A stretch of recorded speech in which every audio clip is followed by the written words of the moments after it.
ప్రతి అక్షరం ప్రజల పక్షం. HR9 న్యూస్ టీవీకి స్వాగతం సుస్వాగతం. అఖిల భారత షాహిద్ టిప్పు సుల్తాన్ యునైటెడ్ ఫ్రంట్ జాతీయ అధ్యక్షులు ఉమర్ ఫారూక్ ఖాన్ ఆధ్వర్యంలో జామియా మసీద్ కమిటీ అధ్యక్షతన శనివారం ఉదయం ముస్లిం మహిళలు దేశాభివృద్ధి కోసం చైతన్యవంతులు కావాలి, ముస్లిం మహిళా చైతన్య సదస్సులో వక్తలు పిలుపునిచ్చారు. జామియా ఈద్గా ఫంక్షన్ హాల్లో మహిళా అభివృద్ధియే దేశాభివృద్ధి, మహిళలను గౌరవిద్దాం, మహిళను విద్యావంతులుగా తీర్చిదిద్దుదాం, మహిళలను చైతన్యవంతులుగా తర్పిదునిద్దాం అనే అంశంపై కార్యక్రమం నిర్వహించారు. ఈ కార్యక్రమంలో ముఖ్య అతిథిగా ICDS అధికారి రెడ్డి రమణమ్మ బాలికల హక్కుల గురించి తెలిపారు. న్యాయవాది నవేరా రెహమాన్ మహిళల చట్టాల గురించి మాట్లాడారు. Gynaecologist doctor Sharmila, doctor Khadija Sheikh మహిళా ఆరోగ్యం హక్కుల గురించి మాట్లాడారు. మాజీ శాసనసభ్యులు అబ్దుల్ ఘనీ, ముఫ్టీ ఇబ్రహీం, మౌలానా అతావుల్లా, మౌలానా ఇస్మాయిల్, మౌలానా మరాఘెబ్, స్థానిక మహిళలు కౌన్సిలర్లు షాజియా, మజాన్, షేక్ రేష్మా, నసీరాబాను, స్థానిక పాఠశాలల ప్రధానోపాధ్యాయురాలు Bibi Hajira Khan, Nematunnisa, Nafisa, Nazima, young India, Farida alias Lakshmamma మహిళల విద్యా ఉద్యోగ భద్రత కోసం ప్రభుత్వాలు ఉత్తమ ప్రణాళికలు చేయాలని విజ్ఞప్తి చేశారు. విశిష్ట అతిథులుగా పాల్గొన్న పురా ప్రముఖులు విభిన్న ప్రతిభావంతులైన బాలికను పురస్కారాలతో సన్మానించారు.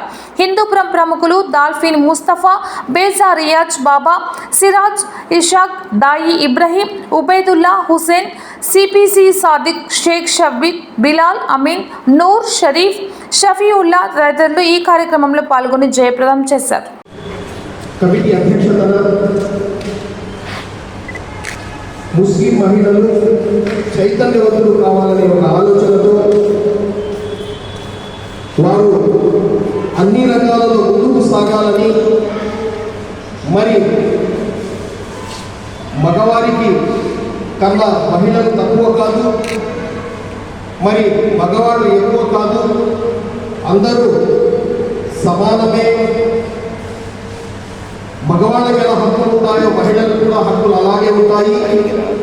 ప్రవక్త ముహమ్మద్ సల్లల్లాహు అలైహి వసల్లం వారు తలబుల్ ఇల్మి ఫరీజతున్ అలా కుల్లి ముస్లిమిన్ వ ముస్లిమా అన్నారు. అంటే ప్రతి ఒక్క వయోజనుడు అంటే జ్ఞానమున్న మహిళ బాలికలకు ఖచ్చితంగా విద్యను నేర్పించాలి, విద్య నేర్చుకోవాలి అన్నారు.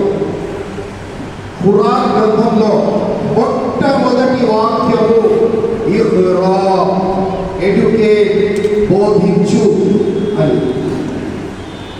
ఇలా ఇస్లాం జీవన విధానంలో మనమందరము మన భారతదేశ అభివృద్ధి కోసం, జాతీయ సమైక్యత కోసం, దేశ అభివృద్ధి కోసం, దేశ సుస్థిరత కోసం మా ముస్లిం సామాజిక వర్గం, ముస్లిం మగవారు, మహిళలు, బాలురు, బాలికలు ప్రతి ఒక్కరూ అన్ని రంగాలలో ముందుకు పోవాలనే ఆలోచనతో ఇక్కడ బ్యానర్లో సుప్రీంకోర్టు చీఫ్ జస్టిస్ ఫాతిమా గారు ఉన్నారు, నిఖర్ జరీన్ బాక్సర్ ఉన్నారు, సానియా మీర్జా ఉన్నారు, ప్రతి ఒక్కరూ ఉన్నారు. 100 సంవత్సరాల క్రితం రెజ్లింగ్ లో టాపర్ ఉన్న ఒక బాక్సర్, మహిళా బాక్సర్ని కూడా అక్కడ మేము తీసుకొచ్చాం. ఎందుకంటే ఏ రంగంలోనూ ముస్లిం మహిళలు వెనక్కి ఉండేది లేదు. ప్రతి ఒక్క రంగంలో ముందుకు పోవాలి, భారతదేశ భవిష్యత్తు నిర్మించాలి, దేశ అభివృద్ధి, జాతీయ సమైక్యత, దేశ సుస్థిరత, మత సామరస్యం, భారత సహనం, వసుధైక కుటుంబ నిర్మాణం అనే ఆలోచనతో మా యొక్క ఈ అఖిల భారత టిప్పు సుల్తాన్ యునైటెడ్ ఫ్రంట్ ఆధ్వర్యంలో మరియు జామియా మసీద్ అధ్యక్షతన మన పెద్దల అందరి సమక్షంలో వారి యొక్క సహాయ సహకారాలతో ఈ కార్యక్రమాన్ని చేశాము. ఈ కార్యక్రమంలో సహకరించిన ప్రతి ఒక్కరికి అభినందనలు తెలుపుతూ, వారికి కృతజ్ఞతలు తెలుపుతూ, వారి ముందుకు కూడా ఇలా ఎవరైనా మహిళలు, ఆడపిల్లలు, ఎవరైనా మగపిల్లలు కానీ వాళ్ళు అభివృద్ధిలో ముందుకు పోతుంటే వాళ్ళని మేము మా పట్టణ జామియా మసీదు మరియు అఖిల భారత టిప్పు సుల్తాన్ యునైటెడ్ ఫ్రంట్ మరియు మా ముస్లిం పెద్దలందరూ ఇన్షాల్లా వాళ్ళని ముందుకు తీసుకుపోవడానికి సిద్ధంగా ఉన్నాము.